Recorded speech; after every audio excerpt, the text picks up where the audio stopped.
Okay, in this video we will be talking some about the first functional group that we'll be dealing with this semester. In fact, it's the first functional group that you guys have dealt with, period. And that is the simplest functional group, which is simply an alkane.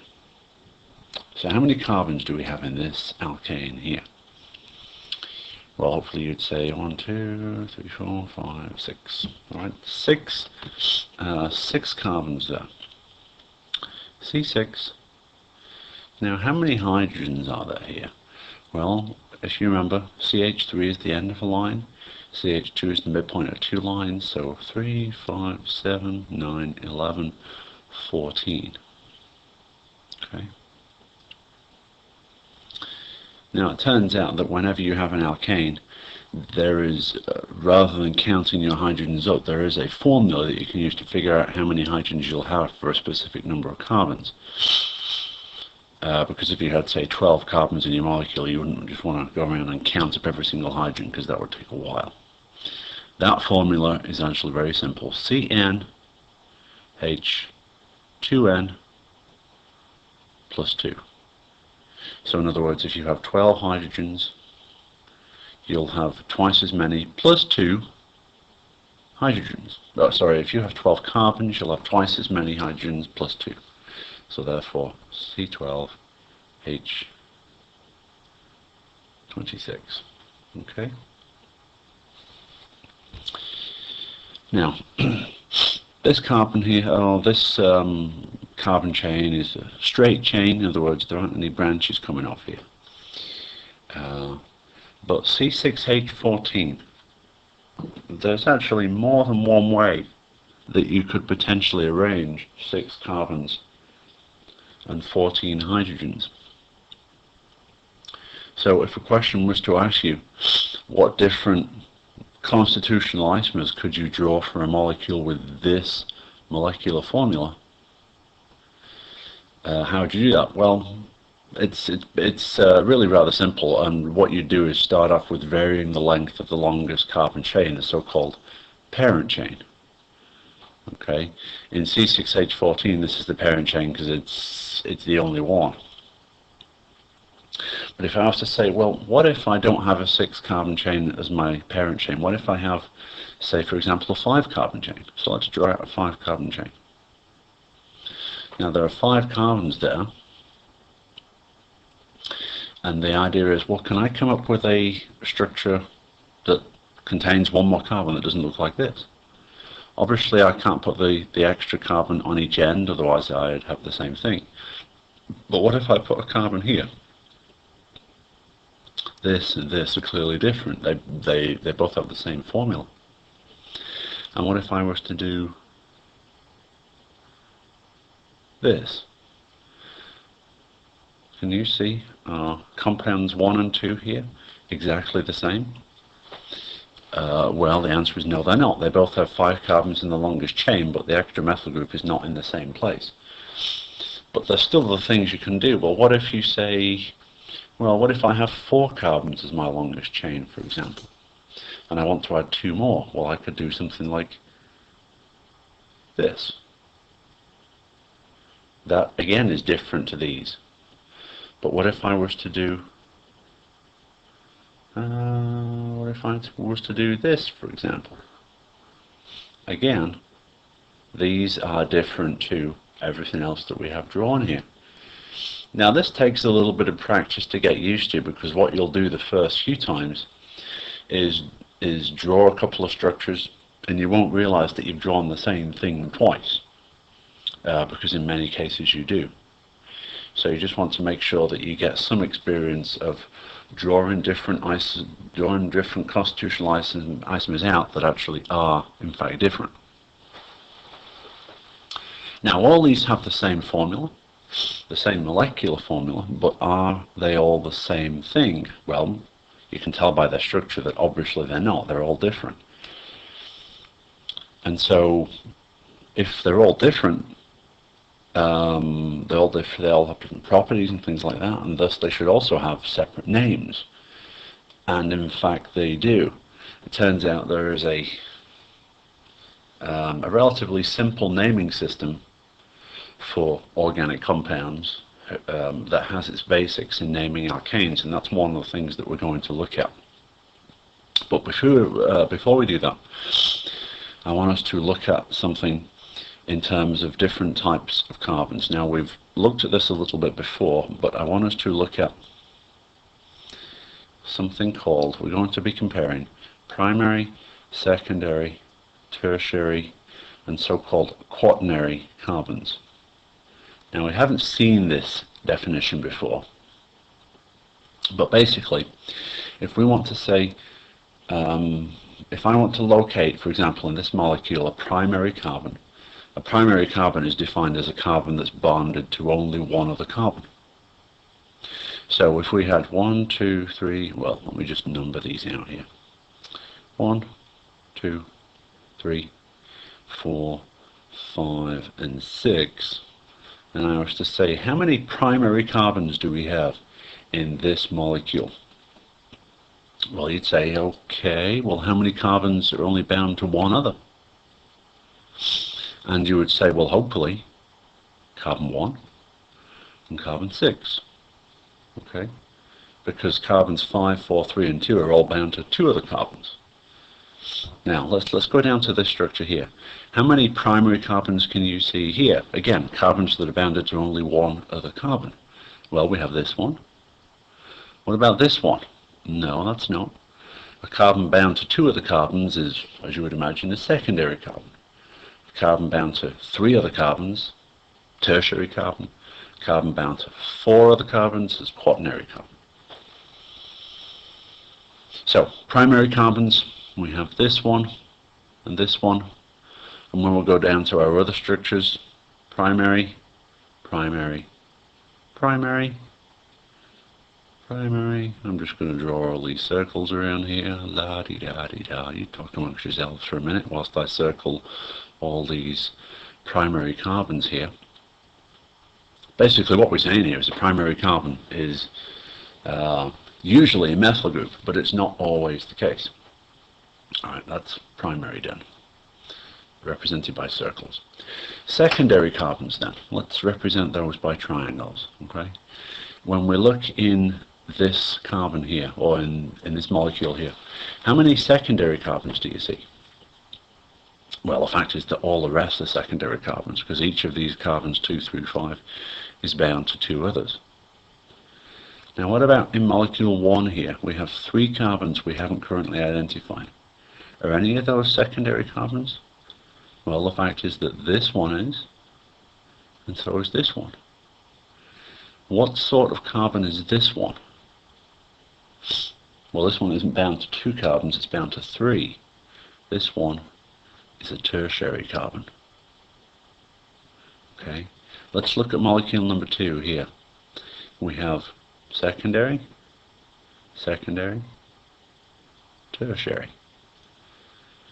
This understanding of secondary versus primary versus tertiary is actually extremely important for some reactivity issues that will show up in subsequent chapters. So if you can get a grip on primary, secondary, and tertiary, and quaternary, and distinguishing them, mainly primary, secondary, and tertiary, if you can get that down now, you'll be set for later on. So compound number 3 here. Any secondary carbons? Hopefully you're saying no, because you would be right, because the only other 2 carbons here are tertiary. Now when we'll go down to carbon number 4 here, we have 1 secondary and 1 tertiary. Oh, wait, hang on a minute, that one's not tertiary. Can you guys see this is actually not tertiary, because this carbon here is bonded to 1, 2, 3, 4 other carbons. Okay, what symbol should I use for that? I'll use a, I'll just use a star. Okay, so, quaternary carbon. Primary, secondary, tertiary, quaternary. Hopefully that is pretty crystal about what those mean. Now, let's talk a little bit about naming. The basics of the organic chemistry naming system come from three parts.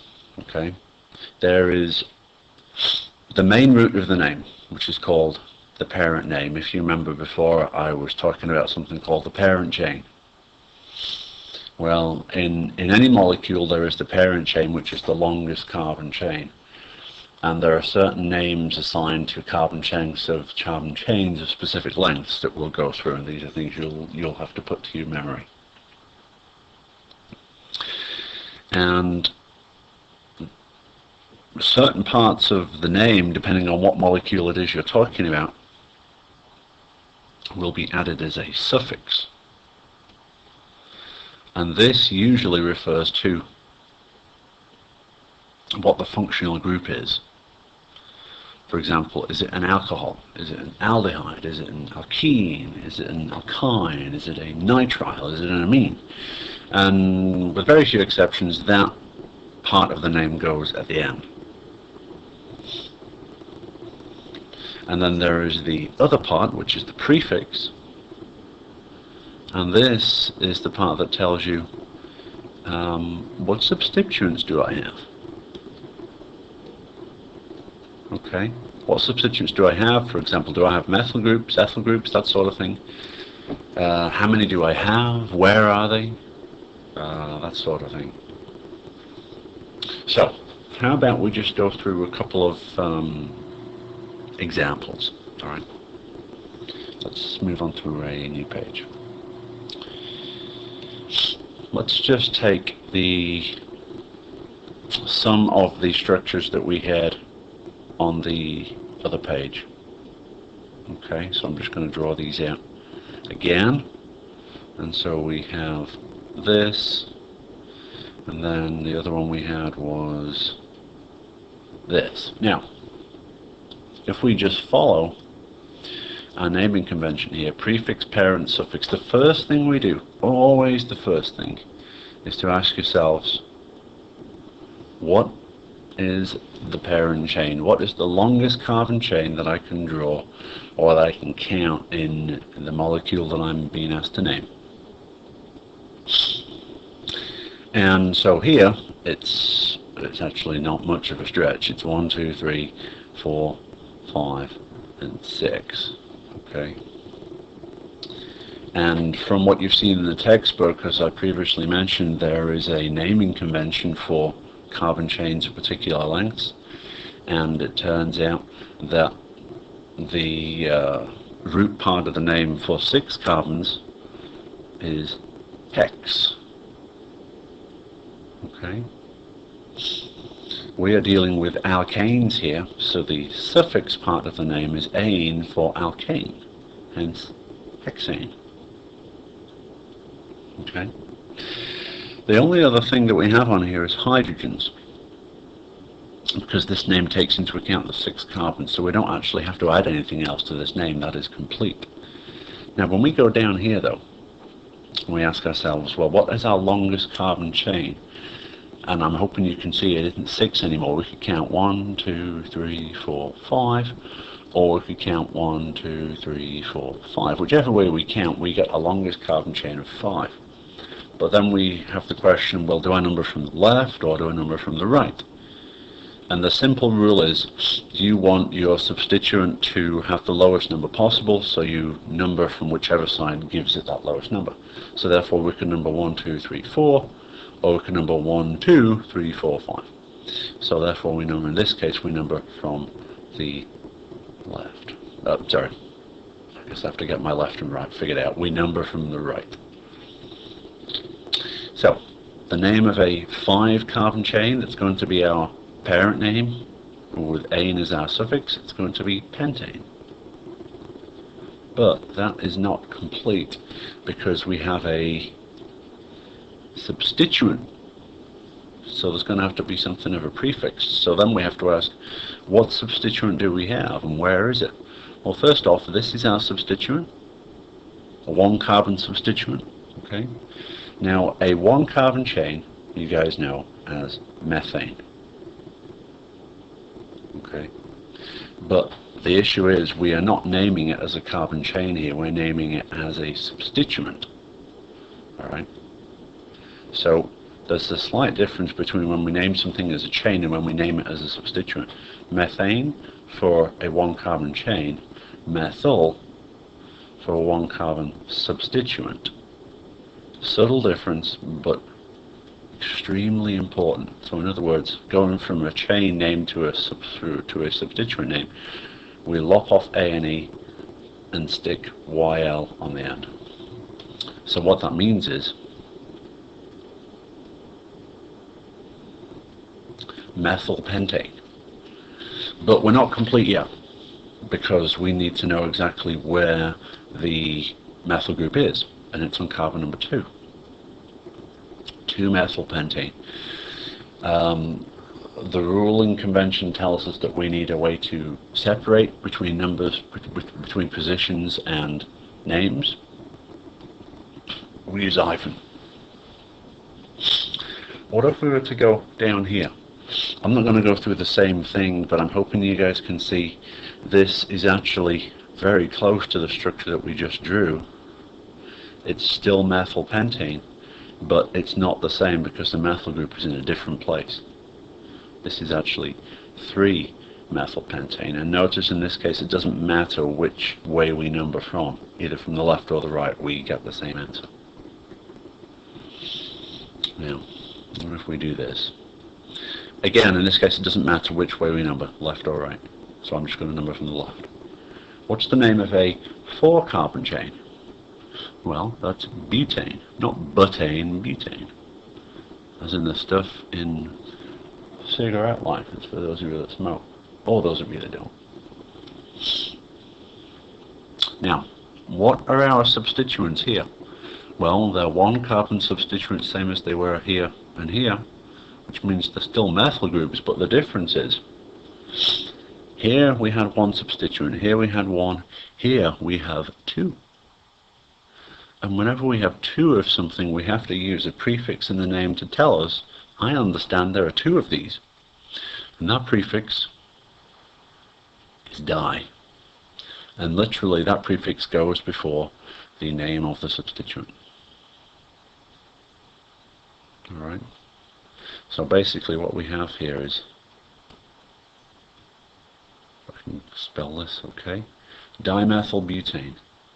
However, we're not finished yet, because once again I need to know the locations of what it is that I'm talking about, the location of where my substituents are. Now, I know there's going to be a hyphen here between my numbers and my letters, so if I do 2,3-dimethylbutane, that'll be okay, won't it? Well, actually no, because it looks like you've written 23-dimethylbutane. Doesn't make any sense. So how can I separate those 2 numbers to make it clear to the reader that I'm actually talking about 2 different numbers? Well, just put a comma there. Comma is used to separate numbers. Hyphens used to separate numbers and letters. Okay. Alright, let's do the last one here. This is also butane, because you guys won't be able to come up with a carbon chain that's less than 4 carbons, or that's more than 4 carbons. So let's say, are we going to number from the left or from the right here? If we number from the left, we get 1, 2, 3, and I have my 2 methyl groups on carbon 3. Or if we number the other way, we get them both on carbon 2. So that's what we'll do. Now we had 2 methyl groups here before, and we have 2 here. So, well, it's still going to be dimethyl. But if that's the case, how is this different to this? Well, what's different is the fact that both the carbons are on the same, both the substituents are on the same carbon. And remember that you need a separate location number for each substituent, even if there is more than one of them. Okay? So even though both those substituents are on carbon 2, you still need a separate locator for each one. So saying 2-dimethylbutane is not enough, because here you're saying 1 substituent, here you're saying 2. You're contradicting yourself. So you need both numbers for each, for one number for each substituent. And that is some basics of naming alkanes.